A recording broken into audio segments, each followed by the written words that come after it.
Merrin loved the sea. She loved the sound of the waves calling to her through her window. She dreamt every night of the mysteries that lay beneath. Her father was a fisherman.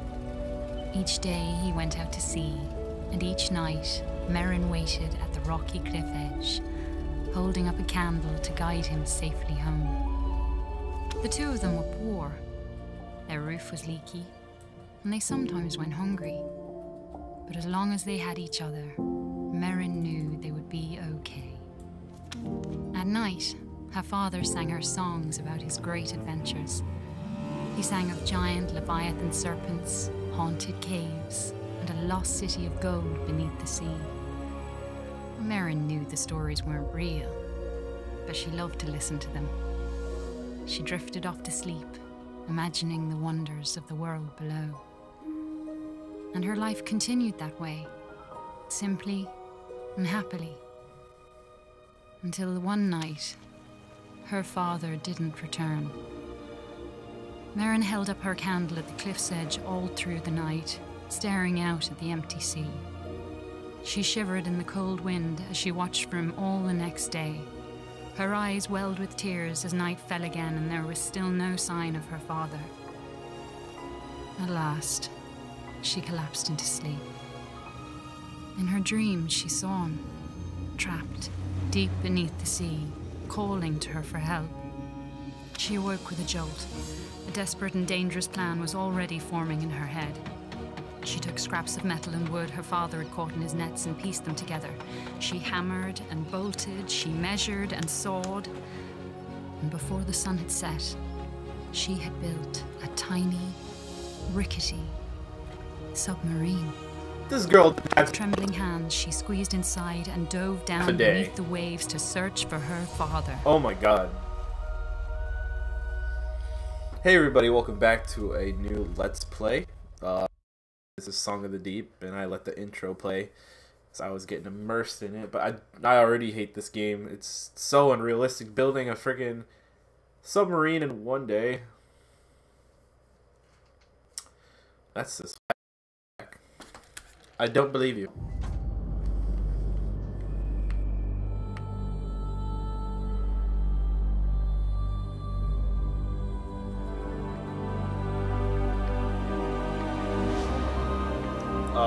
Okay.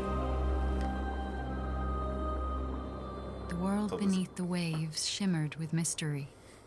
Glow kelp bulbs lit up around her as she passed by.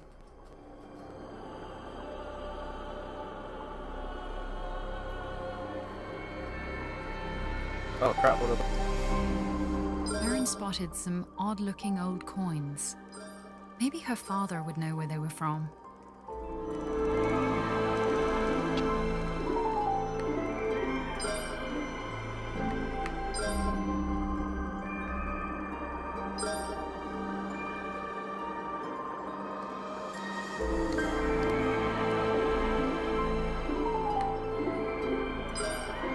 Guess I can't really go back.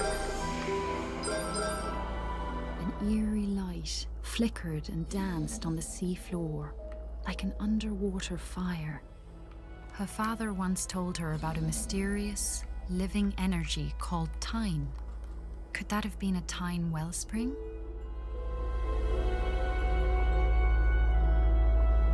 Time, like... Oh crap. No.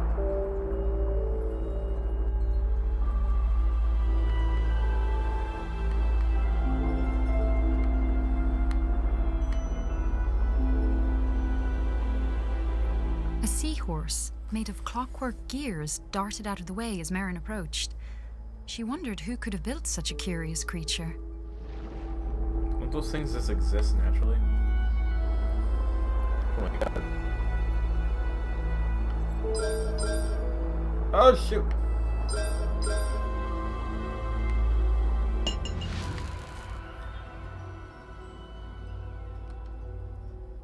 Merrin approached a glowing scrap of metal and pulled it inside. It was claw-shaped and had a strong magnetic pull. She took out her tools and attached it to a firing mechanism on her steering column. Oh, I see. I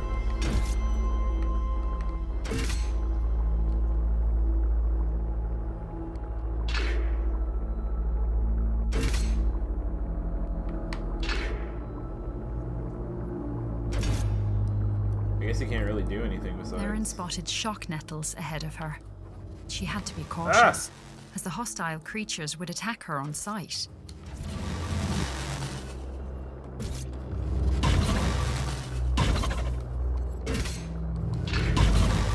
Asshole, stop. I guess I'm supposed to throw stuff at them.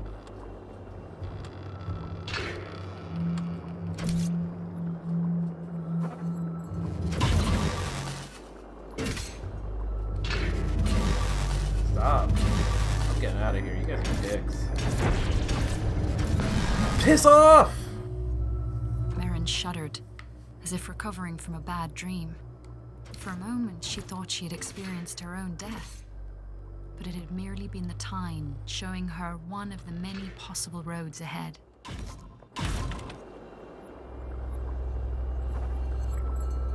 Erin spotted shock nettles ahead of her.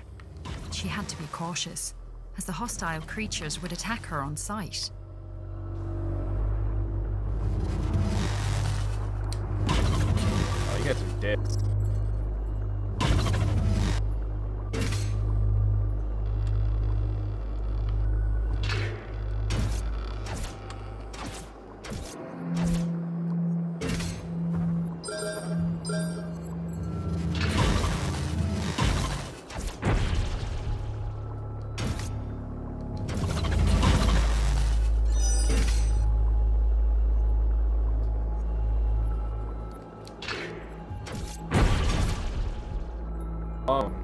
A bone. It was a bone.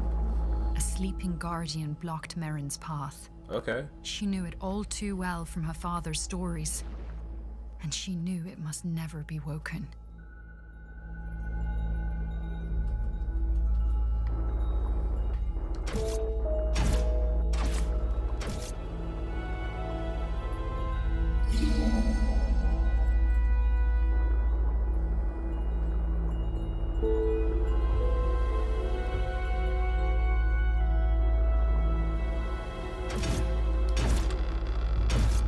Alright, I'm gonna... How do I go?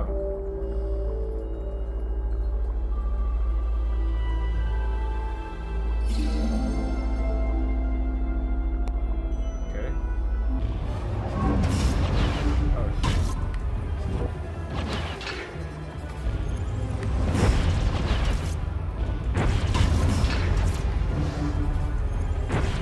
Okay.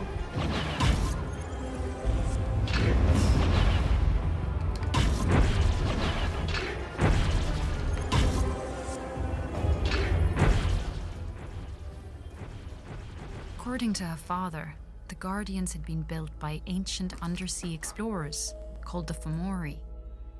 Merrin always thought the Fomori were a myth. Now she wondered if her father's other stories might be true.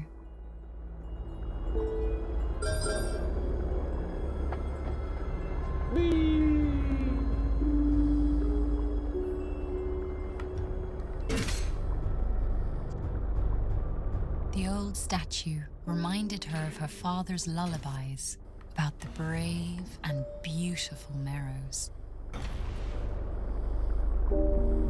It's like Subnautica Simulator. Almost.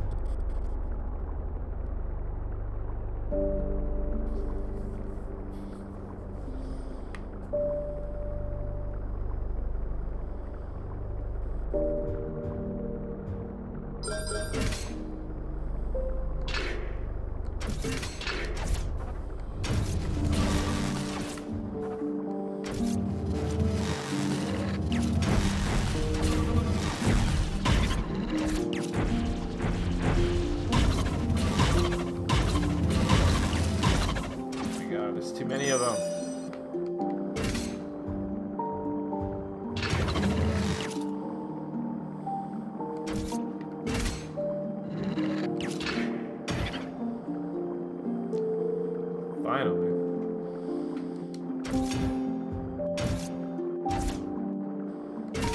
statue needs a head.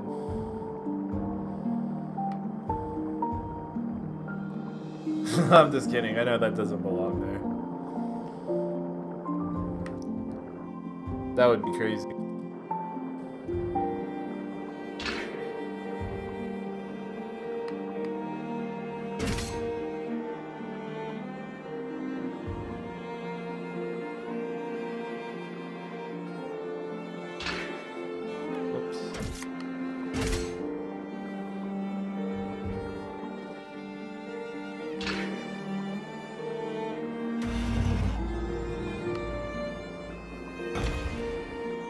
As Merrin explored, she sketched the terrain on a sheet of cartography paper. Her father had taught her that those who make maps are never lost. How's she have time to do all this?